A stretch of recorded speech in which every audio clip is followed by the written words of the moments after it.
Bom dia, eu sou o presbítero Cleison Gonzaga, aqui da cidade de Inajá. Nosso ministério é a Assembleia de Deus Madureira, filiada em Arco Verde, Ministério de Volta Redonda.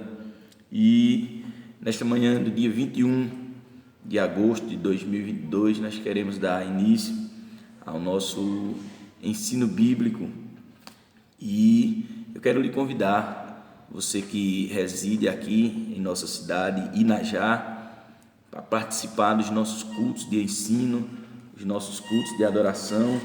Nós estamos aqui localizado na Rua Dom Bosco, 168, vizinho ao João Nico.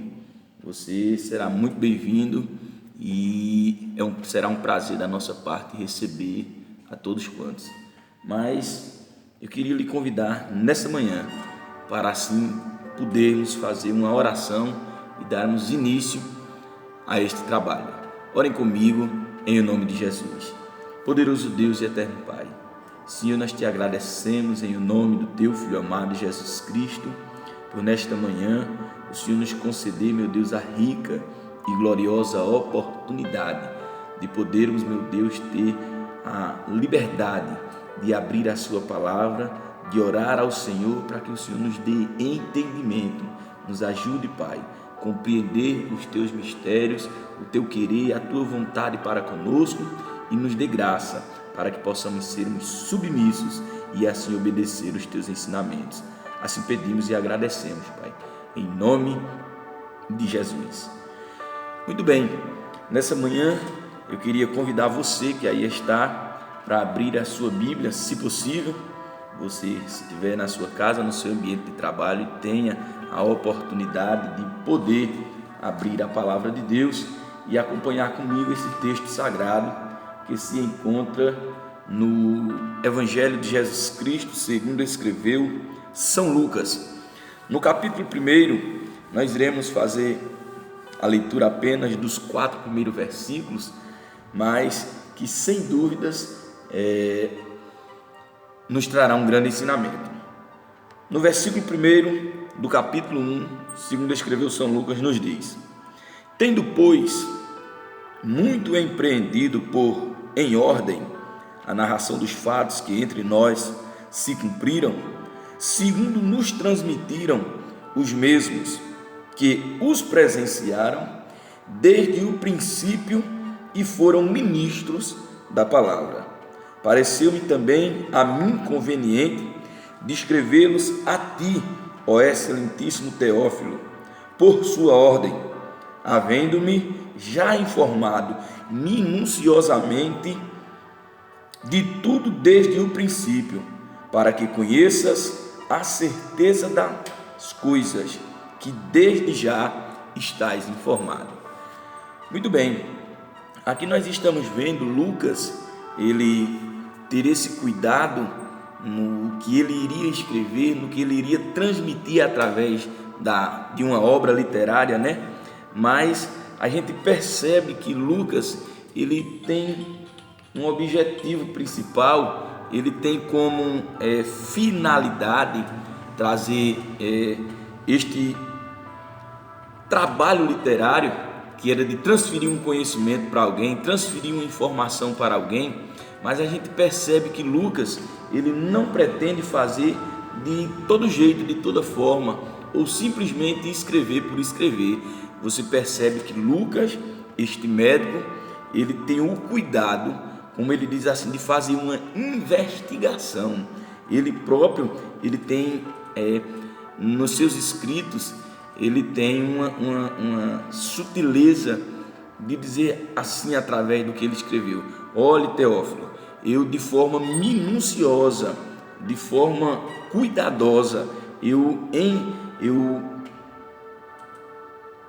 investiguei, eu procurei investigar os fatos, sabendo ele que o Teófilo ele já sabia de coisas que tinham acontecido, mas ele disse que ele decidiu fazer uma investigação mais apurada, mais profunda, para que houvesse uma certeza naquilo que ele iria falar através dos seus escritos. E aqui é onde fica para mim um dos ensinamentos que Lucas traz para mim, e creio que será sem dúvida um ensinamento para você. O ensinamento é simplesmente este: quando você decidir transferir uma informação para alguém, quando você decidir passar para frente algo que você ouviu, algo que você soube, você precisa primeiro ter esse cuidado. Cuidado de quê? Cuidado de investigar, cuidado de saber, cuidado de se aprofundar no conhecimento, naquele assunto, porque de repente a gente pode estar transferindo uma informação falsa, de repente a gente pode estar proliferando uma mentira. E Lucas, ele nos dá esse exemplo lindo aqui, Ele diz: tendo pois muito empreendido, quer dizer, tendo pois, essa palavra empreendido é um adjetivo, realizado, executado. Então Lucas estava dizendo aqui, olha, depois de tantas realizações, depois de tantas execuções, ele decidiu pôr em ordem a narração de cada fato, de cada execução feita por Cristo. E ele diz que entre nós se cumpriram. Ele diz assim: segundo nos transmitiram. Olha de quem foi a fonte que Lucas pegou as informações: daqueles que presenciaram, é o que nos diz o versículo de número 2, desde o princípio. E ele ainda faz questão de dar uma autoridade a mais na fonte da sua investigação. Quem transmitiu a Lucas foi exatamente os ministros da palavra. Aí ele diz assim: pareceu-me bem. Ele poderia simplesmente fazer qualquer relato, mas ele diz assim: pareceu-me bem também a mim conveniente descrevê-los a ti, ó excelentíssimo Teófilo, por sua ordem, havendo-me já informado minuciosamente de tudo desde o princípio, para que conheças a certeza. Olha que coisa interessante, ele faz essa investigação de forma minuciosa, cuidadosa, para que alguém que fosse ler, no meu caso, no seu caso que está ouvindo e tem a oportunidade de também ler, ele diz para que vocês tenham a certeza das coisas que já estáis informado. Então, eis-me aqui para lhe dizer: tenha certeza, busque ter certeza do que você ouviu, do que alguém lhe trouxe como informação, do que você leu, do que você pesquisou. A internet hoje é vasta, a fonte de informação, de pesquisa, mas é necessário que a gente investigue mais, para que a gente não saia sendo um disseminador de algo que na verdade não seja verdade. Porque, irmãos, a nossa fala, que é o que Lucas quis fazer aqui, Lucas, ele sabia que não teria a oportunidade de, depois de 2022 anos, possivelmente no ano que nós estamos a viver, ele sabia que ele não poderia vir com a sua própria voz, trazer o testemunho de, como ele disse aqui, das coisas que foram realizadas entre eles, mas ele sabia que de uma forma escrita, possivelmente, essas informações, estes testemunhos chegaria para mim e para você, e não poderia chegar de qualquer forma, poderia e deveria chegar de uma forma escrita, mas com detalhes, a ponto de que nós tivéssemos certeza do que o que ele falou é verdade. Afinal de contas, a Bíblia diz, irmãos, em Mateus, veja só o que nos fala o Evangelho de Jesus Cristo, agora segundo escreve São Mateus, no capítulo 12 e o versículo de número 36. Olhe como é interessante nós prestarmos atenção naquilo que a gente fala, naquilo que a gente transfere com a nossa boca. Por quê?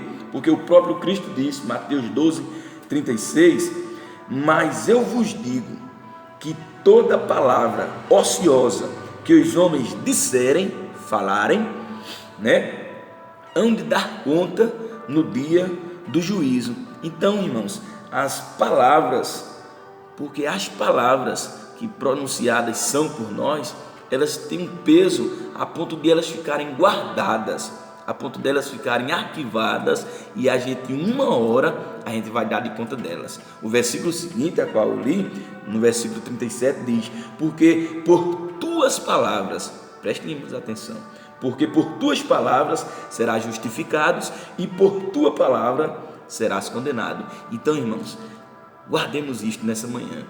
A nossa palavra, ela precisa ser verídica, ela precisa ter um peso, porque ela já tem, né?